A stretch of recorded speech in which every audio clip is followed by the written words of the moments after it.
एक विशाल और घने बरगद के पेड़ की छांव में नील और मेघा का छोटा सा संसार बसता था। हर सुबह जब सूरज की पहली सुनहरी किरणें जंगल को चूमती दोनों सुनहरे भविष्य की तलाश में अपने पंख फैला देते। वे दिन भर अनाज के दानों की खोज में भटकते और शाम ढलने से पहले अपने सुरक्षित घोंसले में लौट आते। उनकी जिंदगी में एक लय थी, एक सुकून था जो केवल सच्चे प्रेम में ही मिलता है। लेकिन एक सुबह जंगल के सन्नाटे में एक शिकारी ने अपनी घातक साजिश रची।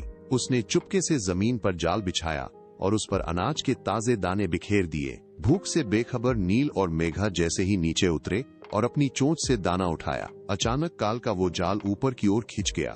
वे दोनों कैद हो चुके थे। मेघा घबराकर छटपटाने लगी, लेकिन नील ने उसे ढांढस बंधाया कि घबराने से नहीं, बल्कि साथ मिलकर लड़ने से रास्ता निकलेगा। शिकारी के भारी कदमों की आहट अब करीब आ रही थी।